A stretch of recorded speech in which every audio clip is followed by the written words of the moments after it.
should we talk about the potential risks of this quarterback competition that the Niners say they're perfectly okay with having? Absolutely, because there was no doubt. If you watch the Montana Young doc, history has a tendency to repeat itself. One of the most interesting conversations was who was it that came to Walsh and basically said, you know what? I think it was Holmgren. You need to decide on this quarterback situation. You got to pick a guy. I think it was the 88 season. And he said, all right, I'm going to go with Joe. They went with Joe. They had this great second half run. And, you can't have two quarterbacks. You can't have two leaders. It just begs to divide the room. Yes. So there's like, that's clear. Just the dividing the locker room, all the drama and the politics, but like, let's just talk practical. The 49ers are hoping to trade Jimmy. That's what they want. They don't want him to win this competition. They want him to play a couple preseason games if people want to see a showcase and then trade him. But like, to a team that has a quarterback who gets hurt, right? They're hoping all this stuff happens. Well, honestly, which starting quarterback in the NFL is most likely to get hurt in training camp this year? Might be Trey Lance. Or Jimmy. Or Jimmy, yeah. I mean, really. And here's the thing. Let's say he's losing this quarterback. Let's say he gets hurt. They can't cut him. They have to keep him, and his money becomes guaranteed for the entire year. So let's say it's looking like, hey, he's losing this competition. He knows it. They're going to cut you and re-sign you and try to restructure your deal. He could be like, you know what? I re-aggravated my thumb. I got to get thumb surgery. I never got thumb surgery because I wanted to be ready for training camp, but I re-aggravated it trying so hard. Now I'm getting thumb surgery. I mean, I don't know what Jimmy Garoppolo and Don Yee could do, but it seems like they're just not going to let themselves go down without a fight on this one. I'd be very, very careful bringing him to camp because one slip, one setback, and now you got to give him $27 million to be on IR all year. Yeah, that's and that's your cap problem, and that's a cut and dried problem. And I agree, that's one of many reasons why you don't want him in camp, and you definitely don't want him on the field in camp. But the other bigger problem is, what if he stays healthy, and what if all of a sudden it's kind of 50-50? And then, Trey has good days and Trey has bad days, and Trey makes mistakes and Jimmy makes mistakes and Jimmy has good days. Suddenly this is like this murky evaluation of who's actually the better quarterback. And then it's like, well, one guy's already we're going down the same road. And just then every single guy in an open locker room. And by the way, I saw that it was going to be open this year. I'm very happy about that. Every single guy at their locker every day. What do you think? Trey or Jimmy? What do you think? Yep. They don't want that. And that takes on a life of its own. I can't imagine they want that. Okay, so there's the possibility that it's close in training camp in this competition and the locker room just says stick with Jimmy. Right. Okay, let's say Trey Lance wins the competition, though. Let's say Trey Lance gets the job.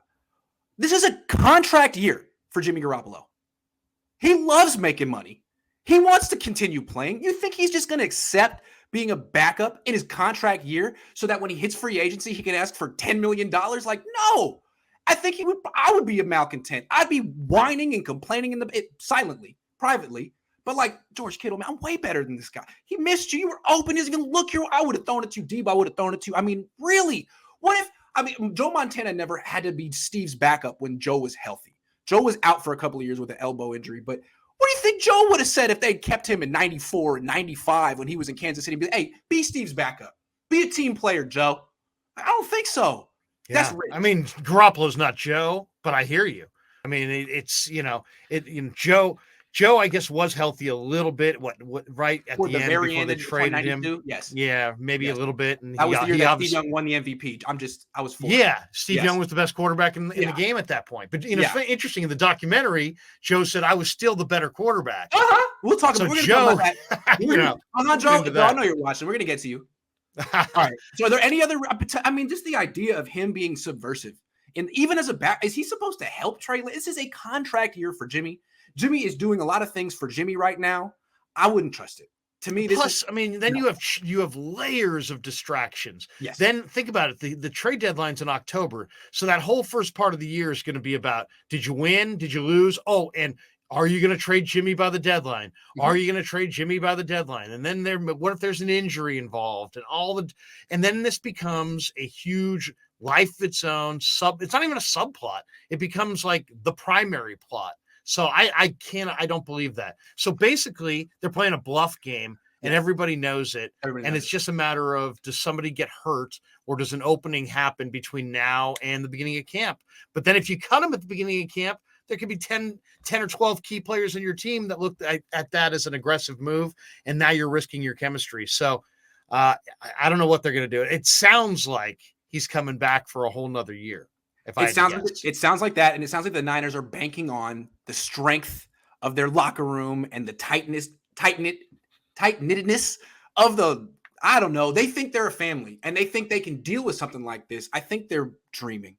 I think Jimmy Garoppolo is a good guy, but any human in his situation would probably be pretty pissed. Joe Montana, you, me, are you kidding? He sincerely believes he's better than Trey Lance. He might be, but we don't even know what Trey Lance can do.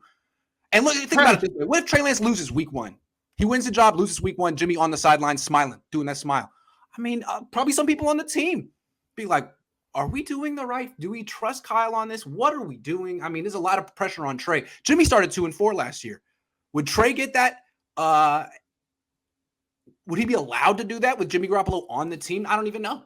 Probably. I mean, not. Steve Young played exceptional football when he got a chance to play, but Steve Young was a veteran NFL player who had been in the system for years at that point. Yes. You know what I mean? Yes. So, I mean, this is not the same thing. This is a kid who's there's mistakes to be made with this kid. So, is it going to be best if he's always looking over his shoulder at Jimmy? I mean, I don't think that's a good situation. So I can't believe they're really going to keep him, but I can't believe it's either points to they're going to keep him the full year. And the one interesting thing is that Trey and Jimmy get along. So I don't think that the issue will be between them. It's going to be the constant distraction and barrage of questions for the players and everybody, the constant theme of who's the leader in the room. That's what I wanted to say. And like, Trey can't be the leader of this team until Jimmy's gone. Jimmy's too well. I agree. As long as Jimmy's in this locker room, Trey can't lead it. It's like keeping Buster Posey.